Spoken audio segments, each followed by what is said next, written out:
પણ એને અમારી રીતે કે રાજુ કરપડાની મનમાની રીતે નક્કી કરશે એ નહીં ચાલે. આમ આદમી પાર્ટી જે છે એ આમ આદમી પાર્ટી એવી રીતના એમના કે છે કે ભાઈ રાજુ કરપડા ભાજપમાં જાય છે, રાજુ કરપડા કોંગ્રેસમાં જાય છે, રાજુ કરપડા ગદ્દાર છે, રાજુ કરપડાએ દગો કર્યો ખેડૂતો હારે. ભાઈ આમાં રાજુ કરપડાએ ક્યાં ખેડૂતો હારે દગો કર્યો છે? જમા હતું 2021 થી 2022 આમ આદમી પાર્ટી લડી તો એમાં રાજુ કરપડાને 45-46 હજાર મત જે મળ્યા તો એ તમે વિચારો રાજુ કરપડાનું ગ્રાઉન્ડ તો ક્લિયર હતું જ તેને તો જ મત મળે ને. જે કોંગ્રેસના જે આગેવાનો આવ્યા હતા એમને પણ આમંત્રણ આપ્યું છે ને ભાજપે પણ આમંત્રણ આપ્યું છે. પણ જે અમારી જે લડત છે અમે રાજકીય કુટુંબ છીએ, રાજકીય રીતે અમારે આગળ વધવાનું છે ત્યારે એને ભાજપ સિવાય નહીં કોંગ્રેસ અને આમ આદમી પાર્ટીનો સપોર્ટ મળતો હતો.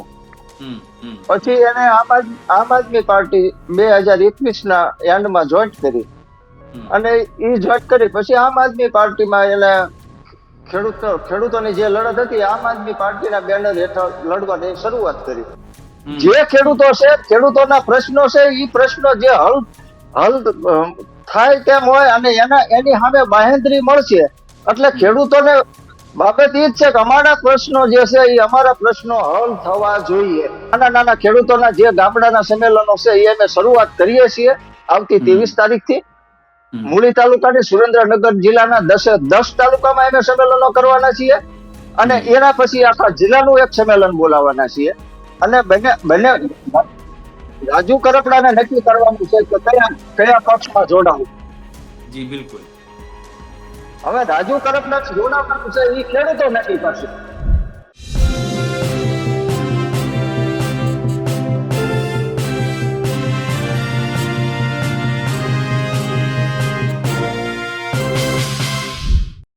રાજુ કરપડા કઈ પાર્ટીમાં જશે? સોશિયલ મીડિયા હોય કે પછી અન્ય માધ્યમો તમામમાં એવી જ ચર્ચા છે કે 3 દિવસનો પ્રવાસ ભાજપના રાષ્ટ્રીય અધ્યક્ષનો ગુજરાતમાં છે એ જ દરમિયાન તેઓ જોડાઈ જશે. પણ સવાલ એ છે કે હજુ પણ આ મામલે સસ્પેન્સ બરકરાર છે, યથાવત છે.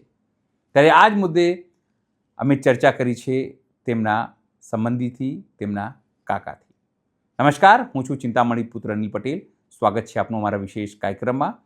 સીધા જઈએ સુરેન્દ્રનગર, જ્યાં તેમના કાકા રામકુભાઈ કરપડા એ પોતે કોંગ્રેસના નેતા છે અને તેઓ શું કહી રહ્યા છે એ આપણે તેમનાથી સાંભળીએ. નમસ્કાર રામકુભાઈ, આપ અમારી સાથે જોડાયા, સમય ફાળવ્યો એના માટે ખૂબ ખૂબ આભાર આપનો. જી નમસ્કાર. રામકુભાઈ, આપને જોડવાનું કારણ એ છે કે મૂળ આપને ખબર જ હશે કે રાજુભાઈ જે રીતે અલગ થયા એના પછી અનેક પ્રકારની ચર્ચાઓ ચાલુ થઈ ગઈ કે રાજુભાઈ છે ભાજપમાં જોડાશે. આજે 20મી તારીખ છે, 20મી તારીખે જોડાશે. ભાજપના જે રાષ્ટ્રીય અધ્યક્ષ છે નીતિન નવીન એ આવવાના છે ત્યારે જોડાશે. પછી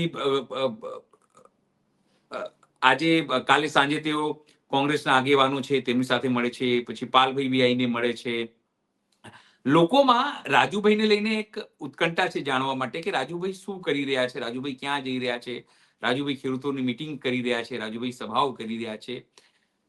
મેં એવું જાણ્યું કે રામકુભાઈ જ સાચું કહી શકે, કારણ કે મીડિયામાં જે બધી ચાલે છે બધી વાહિયાત વાતો છે, ખોટી વાતો છે, કારણ કે એમાં કોઈ તથ્ય નથી. સ્ટોરીઓ પ્લાન્ટ થઈ રહી છે, થોડા દિવસોમાં આપણને ખ્યાલ આવી ગયું છે. હું એકચ્યુઅલી એ જાણવા માંગુ છું કે અત્યારે શું પરિસ્થિતિ છે, રાજુભાઈ શું કરી રહ્યા છે અને શું સ્ટ્રેટેજી છે એમની? જી અત્યારે જે રાજુભાઈ છે કે એને મૂળ તો આ 2017 થી ખેડૂત સંગઠનમાં જે ખેડૂત એકતા મંચ હતું સાગરભાઈ રબારીનું અને ખેડૂત એકતા મંચમાં કામ કરતો હતો.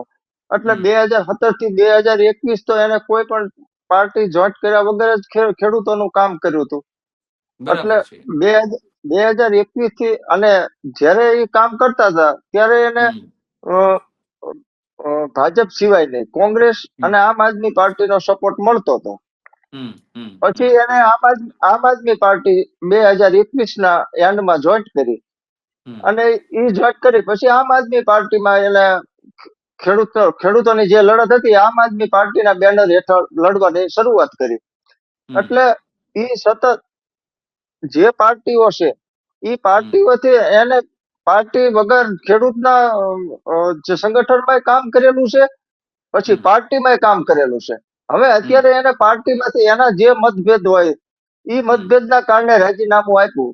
એટલે આમ આદમી પાર્ટી જે છે એ આમ આદમી પાર્ટી એવી રીતના એમના કે છે કે ભાઈ રાજુ કરપડા ભાજપમાં જાય છે, રાજુ કરપડા કોંગ્રેસમાં જાય છે, રાજુ કરપડા ગદ્દાર છે, રાજુ કરપડા એ દગો કર્યો ખેડૂતો હારે. ભાઈ આમાં રાજુ કરપડા એ ક્યાં ખેડૂતો હારે દગો કર્યો છે? રાજુ કરપડા તો ખેડૂતો હારે જોડાયેલો જ છે. ખેડૂતોના પ્રશ્નો હજી પણ આગળ લડવાનો જ છે અને સતત રહેવાનો જ છે, ખેડૂતો વચ્ચે રહેવાનો છે.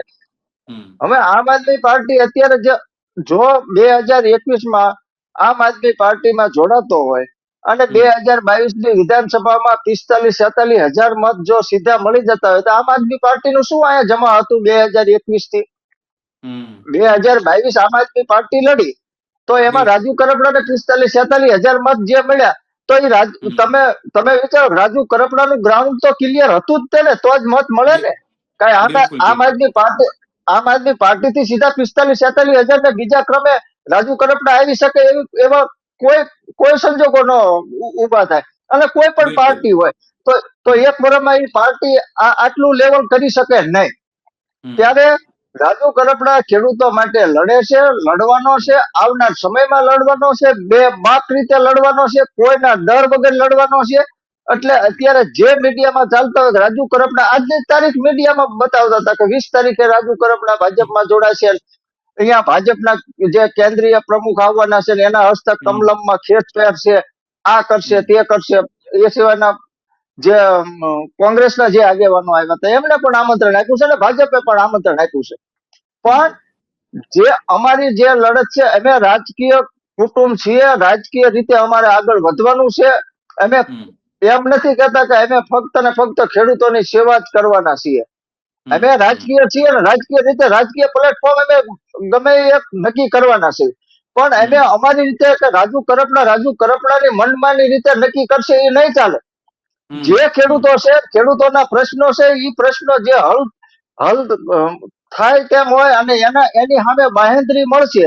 એટલે ખેડૂતોને બાબત એ જ છે કે અમારા પ્રશ્નો જે છે એ અમારા પ્રશ્નો હલ થવા જોઈએ. પાર્ટી કોઈ પણ હોય, અમારે પાર્ટી હારે કોઈ પણ લેવા દેવા નથી. અમારે લેવા દેવા છે રાજુ કરપડા હારે. અમે વિશ્વાસ મૂકી છે રાજુ કરપડા અમે. અને રાજુ કરપડા જે પાર્ટી નક્કી કરે, જે પાર્ટી સાથે એના જે ખેડૂતોના કામ છે એ કામ થવા જોઈએ. પછી જ આગળ આ જે રાજુ કરપડા જે નક્કી કરશે એ ખેડૂતોને સાંભળ્યા પછી નક્કી કરશે.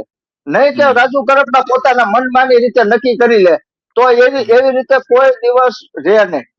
જે આની લડત છે, રાજુ કરપડાની લડત છે કે પોલિટિશિયન, જે આપણે અત્યારે રાજકારણી કહીએ, જે આમ તો એ મૂળ તો ગ્રીક શબ્દ છે કે પોલિટિશિયન નો અર્થ થાય છે સંવેદનશીલતા અને શાણપણ. હવે સંવેદનશીલતા અને શાણપણ આ બે સાથે રાખીને આપણે આગળ વધવાનું છે, નહીં કે નકરું શાણપણથી આગળ વધવાનું છે. હવે આપણે ખેડૂતો સાથે સંવેદનશીલતા આપણી તૂટવી જોઈએ નહીં. એના માટે થઈ અને આ 10 દિવસનો જે વચ્ચેનો વિરામ હતો એ વિરામ લઈ અને જે રાજીનામું આપ્યું એને આજે 10 દિવસ થવા આવ્યા. હવે એને ખેડૂતોના સંમેલનો, નાના ખેડૂતોના જે ગામડાના સંમેલનો છે એ અમે શરૂઆત કરીએ છીએ આવતી 23 તારીખથી. મૂળી તાલુકાની સુરેન્દ્રનગર જિલ્લાના 10 તાલુકામાં અમે સંમેલનો કરવાના છીએ અને એના પછી આખા જિલ્લાનું એક સંમેલન બોલાવવાના છીએ. એટલે અમે અમારું કામ જે ખેડૂતોના પડતર પ્રશ્નો છે એ પડતર પ્રશ્નો લઈને ફરી પાછા અમે એ જ રીતે એ જ ગતિથી અમે મેદાનમાં આવશું. જી રામકુભાઈ, આજે સવારે જ મેં કરસનદાસ બાપુ ભાદરકા છે એમની સાથે વાત કરી. એમણે એક વાત મને સ્પષ્ટ સાથે એવું કીધું કે મારી જોડે કાલે 2 કલાક સુધી રાજુભાઈએ સમય પસાર કર્યો. મેં એમની જોડે વાત કરી. મેં એમને કીધું કે તમે ભાજપમાં જશો, કે જે ભાજપ સામે તમે અવાજ ઉઠાવ્યો, જે ભાજપ સામે તમે લડ્યા, જે ભાજપે તમને જેલમાં નાખ્યા, એ ભાજપમાં જો તમે જશો તો કદાચ તમારું સરેન્ડર થશે. જો તમે કોંગ્રેસમાં આવશો તો આપણે એ જ મુદ્દો ઉપાડીને જે લડવૈયા છો, જે તમારી તાકાત છે એનું આપણે એક જે ગ્રાઉન્ડ રૂટ છે એ મજબૂત બનાવી શકીએ છીએ, લોકોને ન્યાય અપાવી શકીએ છીએ. એ એમની વાત છે, હું મારી વાત નથી કરતો. એમણે કીધું કે મેં આવું એમને તર્ક આપ્યું છે. એમણે કોઈ હા કે ના જવાબ આપ્યું નથી. પણ એક નિર્દોષ સ્માઇલ તેમણે આપી, સ્મિત આપ્યું છે. એટલે મારો સવાલ એ છે, તમે એક વાત સ્પષ્ટપણે કીધી કે અમને કોઈને પાર્ટીથી મતલબ નથી, ખેડૂતોનો જે હિત કરશે એની તરફે તમામ વસ્તુ થશે. તો સવાલ એ છે કે જો ભાજપ જ હિત કરવાની હોત અને જે તમે કીધું પાર્ટીની, અને અત્યારે જો ભાજપ કોઈ કમિટમેન્ટ આપે કે ભાઈ અમે આ કરીશું, તો શું એ તરફે કોઈ જવાની સંભાવના છે?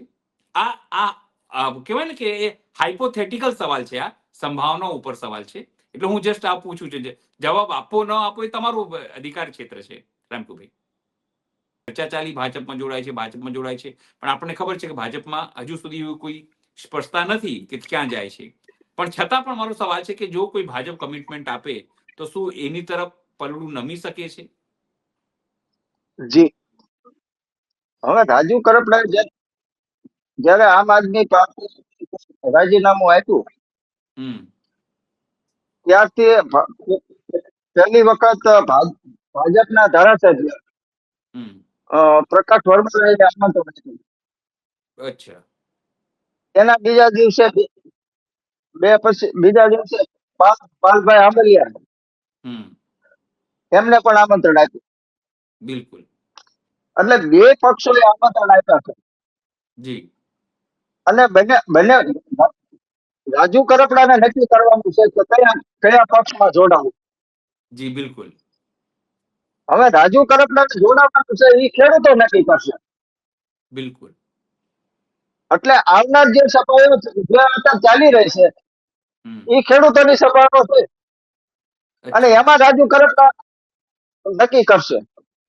અચ્છા, એટલે જે 23મી સભા મળવાની છે એમાં નક્કી કરવાના છે કે એના કરતા મોટી સભા કોઈ મળવાની છે અલગથી? 23મી ફક્ત તાલુકાની છે, મૂળી તાલુકાની. આવી જ રીતે 10 તાલુકામાં સભા મળશે. અચ્છા. અને ત્યારબાદ આખા જિલ્લાને મળશે. ત્યારે એ રીતે નક્કી થશે. અચ્છા. આ જે સભાઓ છે એ સભાઓ એટલે ખૂબ વિશાળ પાયે થવાની છે, જે તમે કીધું કે જિલ્લાની જે સભા થવાની, કેટલા ખેડૂતોને ભેગા કરવાની ગણતરી છે, શું સ્ટ્રેટેજી છે આમાં? અત્યારે જે તાલુકાની સભાઓ છે 1500 થી 2000 ખેડૂતોની સભા થશે, જે આવનાર 23-2-26 ના શરૂઆત થશે. અચ્છા. અને જે જિલ્લાની સભા થશે એ મિનિમમ 7000 થી 10000 ખેડૂતોને થશે. અને પછી આગળ નિર્ણય નક્કી કરશે અથવા રાજકીય પ્લેટફોર્મ જે નક્કી કરે તેની જાહેરાત કરશે. અચ્છા. રામકુભાઈ, મારો સવાલ એ છે કે જ્યારે સંઘર્ષની શરૂઆત એમણે કરી હતી ત્યારે તમારા જિલ્લાની વાત કરીએ તો એ કોઈ સમસ્યાઓ, પાણીની સમસ્યા છે, સિંચાઈની સમસ્યા છે, પીવાના પાણીની સમસ્યા છે, ખાતરની મોટી સમસ્યા વચ્ચે હતી, પછી સાગર ઉતારામાં જે માપણી હતી એની કોઈ સમસ્યા હતી, અને અત્યારે સૌથી મોટી વીજ લાઈન વાળી સૌથી મોટી સમસ્યા છે. તો એ જ મુદ્દો હશે એમના સંઘર્ષનું કે કોઈ અન્ય મુદ્દો, ખેડૂતોના બીજા પ્રશ્નો છે એને લઈને પણ લડાઈ થશે એમની? એટલે એમનું જે આંદોલન છે એ થવાનું છે એમ? તમામ તાલુકાઓમાં ખેડૂતોના અલગ અલગ મુદ્દાઓ છે. ક્યાંક નર્મદાના નીર માટે, ક્યાંક પાવર ગ્રીડના જે વિસ્તારનો મુદ્દો છે, એ પછીના જે જમીન માપણીના, એટલે મુદ્દાઓ અસંખ્ય છે, પણ તાલુકા પ્રમાણે અને જમીનના અલગ અલગ જે તાલુકા પ્રમાણે આ થતા હોય છે. ખાલી મારે છેલ્લો સવાલ, કારણ તમારે વધુ નહીં લઉં, કે રાજુભાઈ તમારી જોડે કોઈ ચર્ચા કરે છે? તમે તો કાકા છો, પરિવારના વ્યક્તિ છો, કે શું કરવું છે, કેવી રીતે આગળ વધવું છે, હવે કેવી રીતે પરિવારને વિશ્વાસ લઈને તમે આગળ વધવું છે, શું કરીશું, કઈ તરફ જવાનું છે, એવું કઈ ચર્ચા થાય છે તમારી? અમે પારિવારિક છીએ, મારો ભત્રીજો થાય છે, એટલે એ ચર્ચાઓ થાય છે. હું પણ રાજકીય રીતે પ્લેટફોર્મ જે એને નક્કી કરવો એનો શું છે. બરાબર. કારણ કે હું તો કોંગ્રેસ સાથે જોડાયેલો છું. એ ખબર છે મને, એટલે સુરેન્દ્રનગર કિસાન કોંગ્રેસનો ચેરમેન છું. જી. પાલભાઈ સાથે હું જોડાયેલો છું. એને જે સ્ટેન્ડ નક્કી કરવું હોય એમાં છૂટ છે પરિવારની. ના પણ તમે ના કીધું ભાઈ કોંગ્રેસમાં હું જોડાયેલો છું, તમે પણ કોંગ્રેસમાં આવો, સાથે મળીને કરીએ, વધુ મજબૂત થાય એમ. પાલભાઈ સાથે હું અને પાલભાઈ બંને ગયા હતા ને. પાલભાઈ બંને મળ્યા છે, એમની સાથે વાત કરી છે, જે પ્રદેશના નેતાઓ છે એના મળવાના છીએ. પછી આગળ જે મૂળ જે ખેડૂતોના પ્રશ્નો છે, રાજુ કરપડા જે નક્કી કરે એ થશે. બરાબર છે. પ્રદેશમાંથી એટલે કોંગ્રેસના પ્રદેશમાંથી તમને કહેવામાં આવ્યું છે કે પાલભાઈને કે ભાઈ તમે એમને લાવો આપણી પાર્ટીમાં, એવું કંઈક વાત કહેવામાં આવી છે, તો જ આપ લોકો ગયા હશો ને? હું જેટલો પાલભાઈને ઓળખું છું એટલો રાજુ તરફના પણ પાલભાઈને ઓળખે છે. પાલભાઈ અને રાજુ તરફના બંને સાથે લડત આપેલી છે. બિલકુલ બિલકુલ. 5 વર્ષ પાલભાઈ આપેલી અને રાજુ તરફના સાથે લડેલા છે. એટલે એમાં કોઈ હું કહું અને રાજુ તરફના પાલભાઈ સીધી રીતે વાત કરી શકે, અને પાલભાઈ પ્રદેશના નેતાઓ સાથે સંકળાયેલા છે. પણ ટૂંકમાં એટલું જરૂર કહી શકાય કે કમસે કમ અત્યારે તો કોઈ નિર્ણય નથી ક્યાં જવું, ખેડૂતો જો કહેશે એ પ્રમાણે નિર્ણય થશે. મેં આપને પણ કીધું હતું કે અત્યારે કોઈ નિર્ણય નથી ભાજપ નહીં કોંગ્રેસ. અમે જે લડવાનું છે ખેડૂતોને દગો કરીને કોઈ પાર્ટી જોઈન્ટ કરવાની નથી. અમારી જે જમીની લેવલે જે પકડ છે એ પકડ હાટ્યા પછી જ અમે રાજકીય પાર્ટી નક્કી કરશું. રામકુભાઈ, આપ અમારી સાથે જોડાયા, ખૂબ ખૂબ આભાર, ખૂબ માહિતી આપી તમારા પરિવારની અને રાજુભાઈની, કારણ કે લોકો જાણવા માંગે છે અત્યારે, માત્ર સુરેન્દ્રનગર નહીં, સૌરાષ્ટ્ર અને સમગ્ર ગુજરાતમાં. એટલા માટે મેં તમને થોડી તકલીફ આપી કે તમે થોડું ફાળવો. ખૂબ ખૂબ આભાર સાહેબ, આપ જોડાયા એના માટે ખૂબ ખૂબ આભાર. જી જી, નમસ્કાર. રામકુભાઈ કરપડાની વાત આપ સાંભળી. આપ શું માનો છો કે રાજુ કરપડા શું કરશે, એમની આગામી રણનીતિ શું હશે? કારણ કે તેમણે જણાવી દીધું છે હવે ખેડૂતો જો કહેશે તે પ્રમાણે તેમનો નિર્ણય હશે. ત્યારે આ અંગે આપ શું માનો છો? જરૂરથી અમારા કોમેન્ટ બોક્સમાં કોમેન્ટ કરજો. એ સિવાય અમારી યુટ્યુબ ચેનલ લાઈક કરો, સબસ્ક્રાઇબ કરો, બેલ આઇકન દબાવો. સાથે અમારી વેબસાઇટ છે www.gujaratpress.in, ત્યાં પણ જઈને તમે વધુ અપડેટ થઈ શકો છો. અત્યારે માટે બસ આટલું જ. નમસ્કાર.